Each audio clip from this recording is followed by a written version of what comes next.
महाराष्ट्रातून मुंबईकडे जाणाऱ्या अटल सेतूनजीक मोठ्या प्रमाणावर कांदळवनाची कत्तल करण्यात आली आहे। मुंबई आणि रायगड या जिल्ह्यांमधलं अंतर हे अटल सेतूनं कमी झाल्यानंतर या भागात घरांच्या किमती वाढू लागल्यात।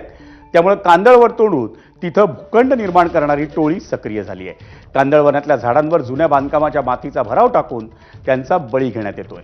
त्यानंतर करोडो रुपयांना त्या भूखंडाची विक्री करण्यात येते। शेकडो एकर जमिनीवरच्या कांदळवनातल्या झाडांची कत्तल होऊनही त्याकडे वन विभागाकडून लक्ष देण्यात आलेलं नाही।